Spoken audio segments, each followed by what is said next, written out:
গাছে গাছে ঝুলছে পাকা পাকা কমলা আর মালটা। ফলের ভারে নুয়ে পড়েছে গাছের ডাল। সবুজ পাতার ফাঁকে উকি দিচ্ছে কিছু সবুজ ফলও। কমলা সবুজের এই মনোমুগ্ধকর দৃশ্য হৃদয়ে গেঁথে থাকার মতোই। এ দৃশ্য বাংলাদেশেরই। ঠাকুরগাঁও সদরের রাজাগাঁও ইউনিয়নের উত্তর বঠিনা গ্রামে অবস্থিত এই বাগান।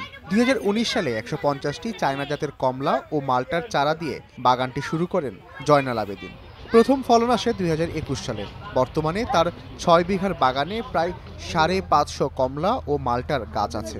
এখানে আমি প্রথমে 2019 সালে আমি 150 চারা দিয়ে শুরু করি। চুয়াডাঙ্গা থেকে চারাগুলি নিয়ে আসি। 2 বছর পরে যখন ফল আসে, ভালো যখন রেজাল্ট পাই, তখন আমি এটা আশেপাশে আরও 5 বিঘা জায়গা লিজ নিয়ে আমি বাগানটাকে বৃদ্ধি করি। তো এখানে আমার গ্রামের 40 থেকে 50 জন ছেলেমেয়েরা কাজ করে। তো যখন এখানে প্রচুর দর্শক আসে, এসে যখন আমার বাগানের প্রশংসা করে, তখন আমার খুব ভালো লাগে। কমলা বাগানের সৌন্দর্য উপভোগ করতে প্রতিদিন শত শত মানুষ আসছেন এখানে।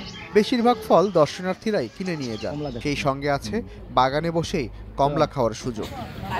বাগানে প্রতি কেজি চায়না জাতের কমলা 200 টাকা, দার্জিলিং জাতের কমলা ও মালটা 150 টাকায় বিক্রি হচ্ছে।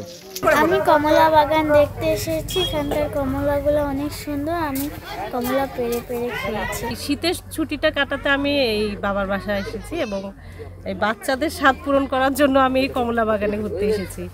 এবং এখানে যেটা মনে করছিলাম যে আমি বাগানটা খুবই ক্ষুদ্র হয়তো, কিন্তু এসে দেখলাম যে না, এখানে অনেকটা এলাকা জুড়ে এই বাগানটা করা হয়েছে। এটা খাইতে অনেক সুস্বাদু এবং মিষ্টি। এটা আসলেই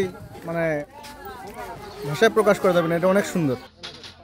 জয়নাল আবেদিনের বাগানে 200টি করে দার্জিলিং জাতের কমলা ও চায়না কমলার গাছ আছে।